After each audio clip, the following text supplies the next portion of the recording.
Dari kamu bukan model terima kasih. Tak mau sendiri sekelahi belum ahli. Pandang orang lain.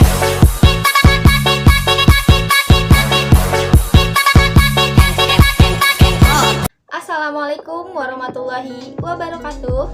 Hai, apa kabar semuanya? Perkenalkan, nama saya Sophie Setiawati dari kelas 12 jurusan Otomatisasi Tata Kelola Perkantoran. Di sini saya dan teman-teman saya akan membahas mengenai mata pelajaran Otomatisasi Tata Kelola Sarana dan Prasarana, yaitu tentang penerimaan, penyimpanan, dan penyaluran sarana dan prasarana. Maka dari itu, mohon disimak dan diperhatikan dengan baik ya teman-teman.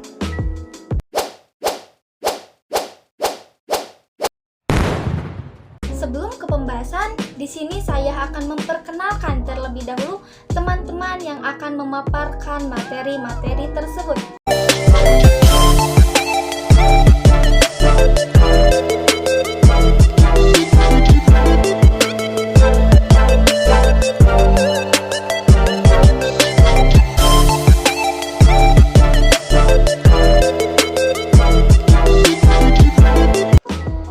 Teman-teman, kita masuk ke pembahasan.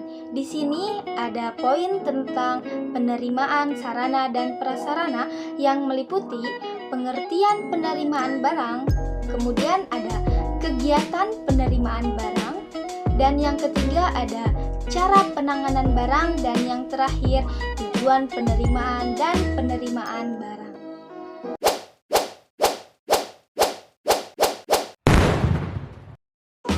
Nah, di sini ada pengertian penerimaan barang.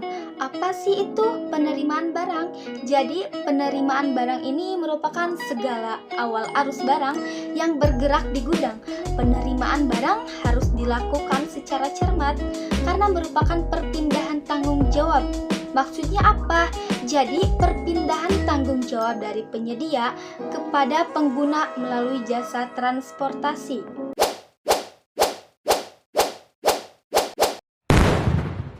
Nah, yang selanjutnya ada kegiatan penerimaan barang yang meliputi pemeriksaan barang, aktivitas penerimaan barang, pencatatan barang, pejabat atau tim penerima barang, dan yang terakhir ada administrasi. Nah, apa sih itu pemeriksaan barang?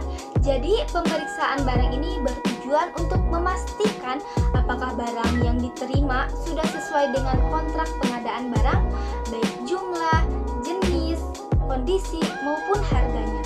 Biasanya pemeriksaan barang ini meliputi pemeriksaan fisik seperti jenis, tipe, kualitas, jumlah, dan lain sebagainya.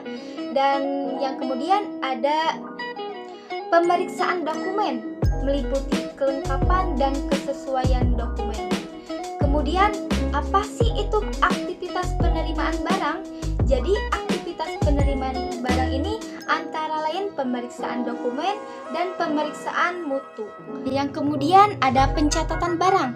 Dalam pencatatan barang ini harus dilakukan secara teliti dalam bentuk berita serah terima. Yang kemudian ada pejabat atau tim penerima barang. Nah, pejabat atau tim penerima barang ini mempunyai tugas antara lain yang pertama, melakukan pemeriksaan hasil pekerjaan pengadaan barang atau jasa sesuai dengan ketentuan yang tercantum dalam kontrak. Yang kedua, ada menerima hasil pengadaan barang atau jasa setelah melalui pemeriksaan. Nah, dan yang terakhir ada administrasi dalam penerimaan barang yang meliputi kontrak atau perjanjian jual beli. Yang kemudian ada SIPB atau surat izin pemasukan barang. Yang selanjutnya ada surat jalan dari penyedia barang, laporan penerimaan hasil pekerjaan.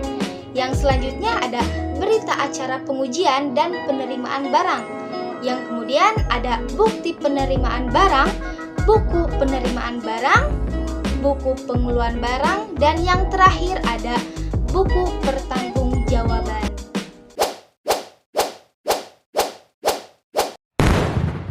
Assalamualaikum warahmatullahi wabarakatuh. Perkenalkan, nama saya Ahmad Rafi dari kelas 12 OTKP. Di sini saya akan menjelaskan materi tentang penyimpanan sarana dan prasarana. Penyimpanan adalah kegiatan yang dilakukan oleh satuan kerja atau petugas gudang untuk menampung hasil pengadaan barang atau bahan kantor, baik berasal dari pembelian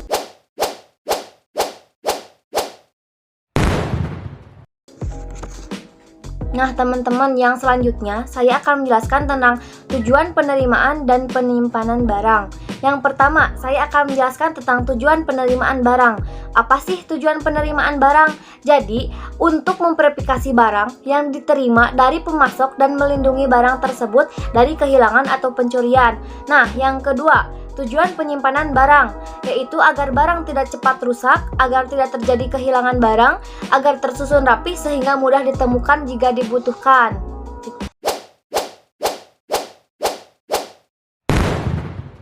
Baik, assalamualaikum warahmatullahi wabarakatuh. Perkenalkan, saya Rian Firmansyah. Saya di sini akan memaparkan tentang distribusi sarana dan prasarana.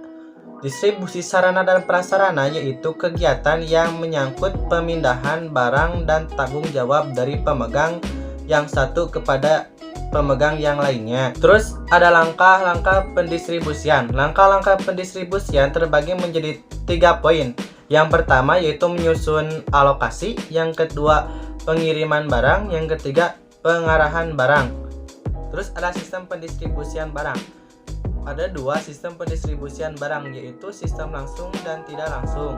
Sistem langsung yaitu barang-barang yang sudah diterima dan diinventarisasikan langsung disalurkan tanpa melalui proses penyimpanan terlebih dahulu. Sedangkan sistem secara tidak langsung disalurkan melainkan harus disimpan terlebih dahulu di gudang penyimpanan dengan teratur. Dan yang terakhir yaitu ada beberapa asas pendistribusian yang perlu diperhatikan. Yang pertama yaitu asas ketepatan, yang kedua ada asas kecepatan, yang ketiga ada asas keamanan, dan yang terakhir asas ekonomi. Sekian, terima kasih.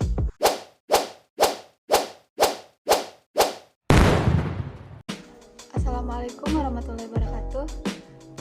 Di sini saya akan menjelaskan poin mengenai penyaluran sarana dan prasarana. Penyaluran sarana dan prasarana yaitu pemindahan barang ke unit kerja untuk memperlancar pekerjaan sesuai keperluan. Maksud keperluan di sini yaitu jenis, jumlah, dan tempat. Adapun fungsi penyaluran, yang pertama, saluran distribusi aktif dalam promosi. Yang kedua, menurunkan biaya dan dana. Dan yang terakhir, ikut serta dalam penetapan harga. Yang selanjutnya ada tujuan. Yang pertama, menjaga kontinuitas produksi. Yang kedua, tercapainya pemerataan. Dan yang terakhir, menyampaikan barang atau jasa dari produsen ke konsumen. Selanjutnya, asas penyaluran. Yang pertama ada ketepatan nilai logistik, yang kedua ketepatan jumlah logistik, yang ketiga ketepatan waktu, dan yang terakhir ketepatan tempat penyimpanan. Selanjutnya ada mode transportasi penyaluran. Mode transportasi penyaluran ada 3, yaitu yang pertama transportasi darat seperti truk dan kereta api, yang kedua transportasi udara, dan yang terakhir transportasi air. Dan yang terakhir yaitu proses penyaluran. Ada 3, yang pertama penyusunan lokasi, yang kedua pengiriman barang, dan yang terakhir penyerahan barang. Sekian.